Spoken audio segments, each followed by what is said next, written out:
Let's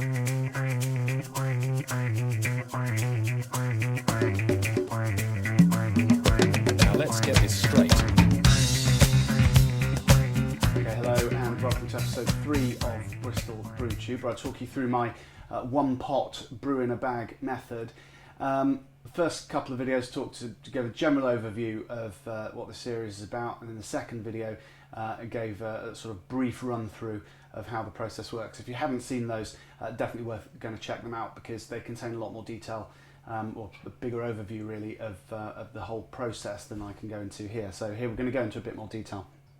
This is the start of the brewing process, and of course everything starts with water, which for real homebrew nerds is known as liquor in the process. Now, as I talked about before, I haven't got a sight glass on my brewing pot here, so I have to measure out the water in different ways. Now, as I mentioned before, this method relies on knowing exactly how much water you need for the process and putting it all in right at the start.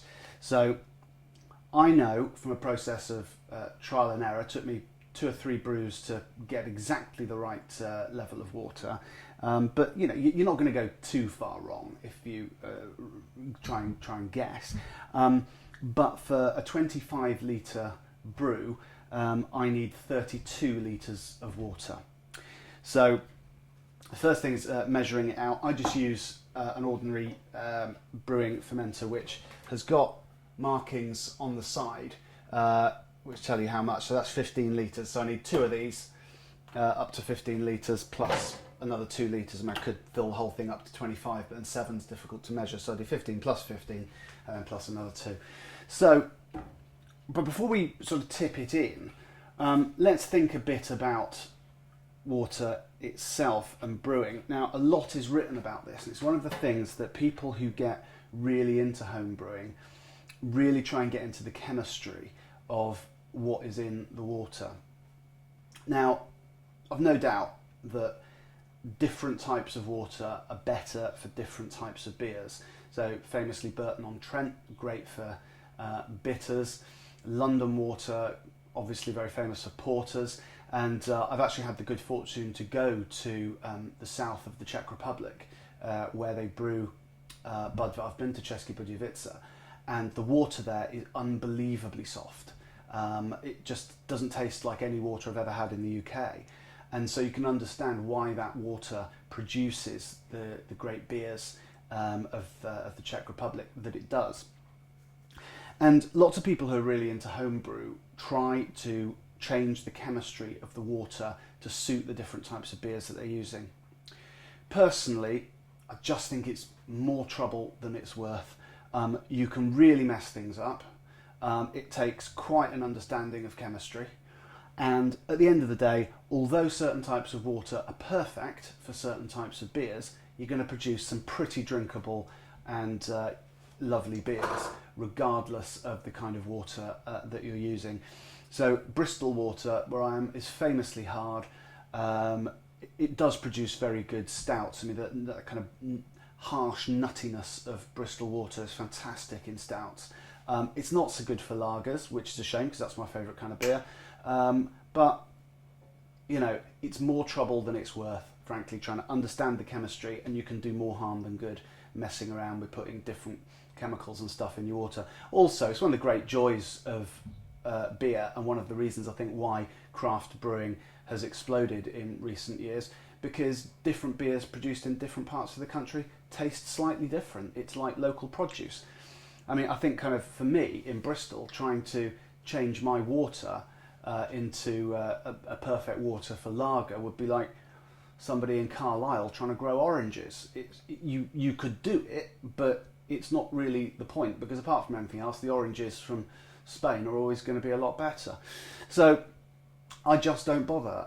I do know which types of beers this produces well. I mean, pale ales, stouts for hard water, bitters work really well. You know, other types less well, but it's still perfectly drinkable, and I really enjoy drinking them. So that's what I would say about water chemistry, is just don't get sucked into it, because it's incredibly complicated. unless you really do know what you're doing and you really enjoy the science of it. For most drinkers, it's not going to make any difference at all. So we've got our 15 litres of water in here. So let's tip in the first 15 litres. In we go.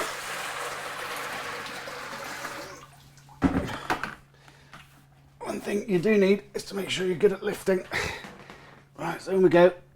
There's our second 15 litres of water.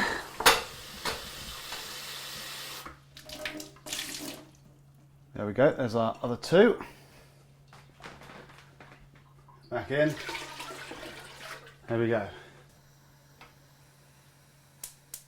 Okay, so I'm going to light the gas now. Obviously I'm quite lucky to have it's a fairly cheap range cooker, but it is a range cooker.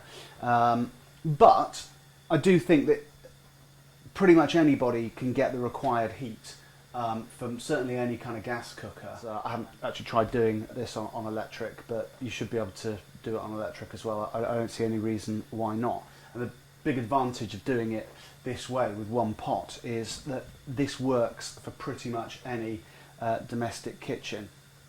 A big advantage as well of having, as I say, the thermometer on the brew pot is that you can measure the temperature. Now, I'm doing an IPA today, so we're going to want to get up to about, I'm going to mash at 64 degrees Celsius, so that's where we want to get the heat up to.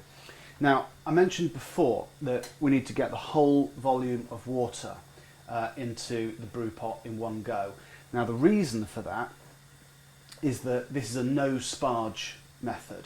So you've probably read a bit about sparging. It's when after you've done the mash, you pour water in some way over the grains to get the last few bits of sugar out of the grains. The reason I don't do it is because working out the quantities of water is too difficult, and although you lose a bit of what is known as efficiency, i.e. you end up leaving a bit of sugar in the grains, so it's not the most efficient way of doing it and you end up using a bit more grain, actually the grain is so cheap it doesn't really matter. And for the extra investment in equipment and time, personally I think it's worth just using that extra little bit of grain. People talk about the phrase don't spoil the grain, don't spoil the beer for a ha'porth of malt, and that's exactly what we're talking about. Literally, there's no point in having a weak rubbish beer, just put a few extra bits of malt in. Now, if you're running a huge commercial brewery, then that doesn't work at all, because you need to be watching the pennies, because you're on a huge scale. In your kitchen, an extra 50p or quid's worth of malt in your beer doesn't really make any difference. So that's why this is a no sparge method, and it's why we get all the water into the pot in one go. So that's the end of this episode. Next time I'm going to look at where we putting the malt, putting the grain in. So hopefully I'll see you then.